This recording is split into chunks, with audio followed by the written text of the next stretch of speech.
Hey everyone, welcome back to Walk and Study.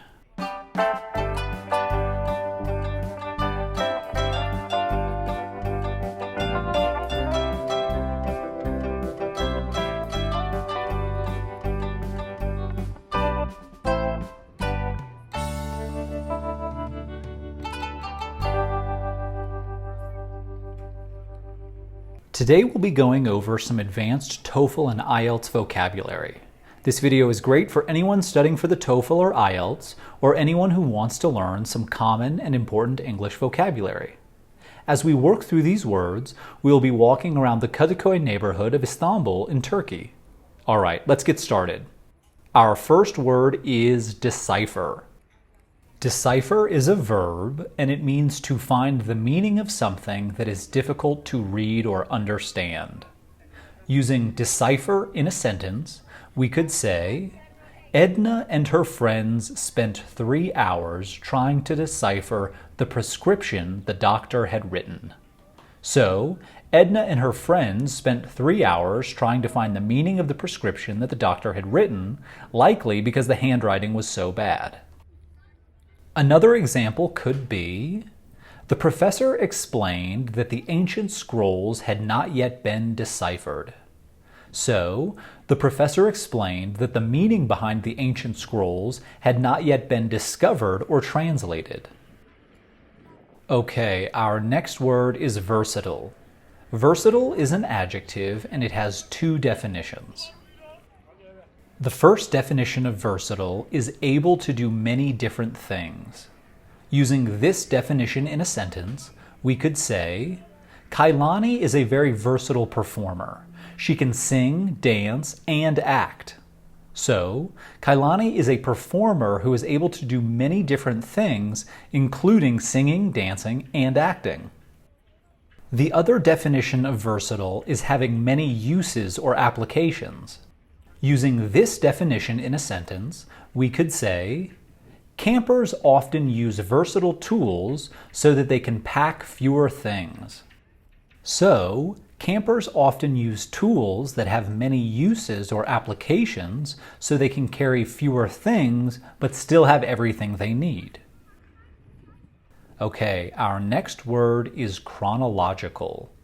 Chronological is an adjective and it means arranged in the order that things happened or came to be. Using chronological in a sentence, we could say, Vaska displayed her antique books in chronological order. So, Vaska displayed her antique books by arranging them in the order that the books were published or came into existence. If we used chronological as an adverb, our example sentence would be, Vaska displayed her antique books chronologically. Our next word is diligent. Diligent is an adjective, and it means showing care and continued effort in your work or duties. Using diligent in a sentence, we could say, Azul has been a diligent student since elementary school. So, Azul has been a student that shows care and continued effort in his work or duties since elementary school. Our next word is assuage. Assuage is a verb, and it means to make something less painful, strong, or intense. Using assuage in a sentence, we could say, the father tried to assuage his daughter's fears by explaining that there were no monsters under her bed.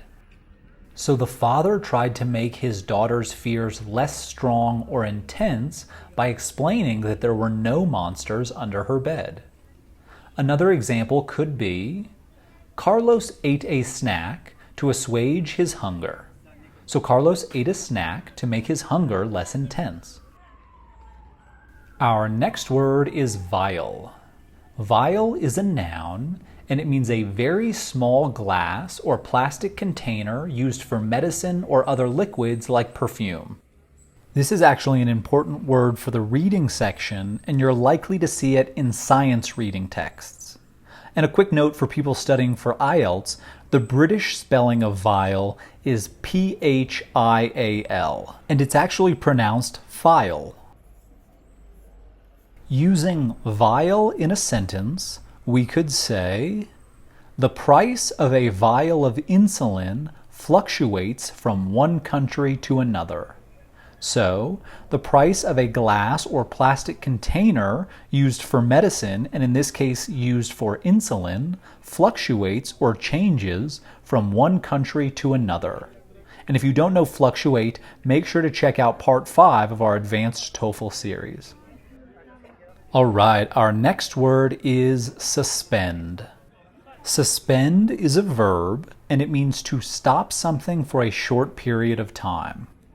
Using suspend in a sentence, we could say, the football match was suspended after fans overran the pitch. So, the football match was stopped for a short period of time after the fans ran onto the pitch or field. Suspend can also mean to not allow someone to go to work or school for a period of time because they've done something wrong. Using this definition in a sentence, we could say, the player was suspended for 2 games after receiving a red card for his altercation with the referee. So the player was not allowed to play for 2 games after his altercation with the referee. This is probably a good time to define the word altercation for anyone out there who hasn't seen this word before. You're not very likely to run into this word on the TOEFL exam, but it is commonly used in everyday conversations and in the news. Altercation is a noun, and it means a noisy argument or disagreement, especially one in public. So in the previous example, we understood that there was a noisy argument between the referee and the athlete that took place in public. Another example could be, the altercation between the 2 individuals led to their removal from the restaurant. So, the noisy argument or disagreement between the 2 people led to their removal from the restaurant. So basically they were kicked out for having a noisy argument. Our last word is proceed. Proceed is a verb and it has multiple definitions, but we'll focus on just 2 today. The first definition is to continue to do something. Using proceed in a sentence with this definition, we could say, after receiving feedback from his boss, Kai proceeded with the project. So, after receiving feedback or comments from his boss, Kai continued to do work on the project. The second definition of proceed is to move or travel in a particular direction. Using this definition in a sentence, we can say, after getting off the airplane, Bill proceeded slowly to the next gate for his final flight. So, after getting off the airplane, Bill moved or traveled, probably by walking, to the next gate to get on his last flight. And with that, we've gone over some more advanced and important TOEFL and IELTS vocabulary. I hope this lesson was helpful to you all. As always, subscribe below, give us a like if you found this video useful, and let us know in the comments section what else you'd like to learn about or see in our next walk and study lesson. Thanks everyone, take care.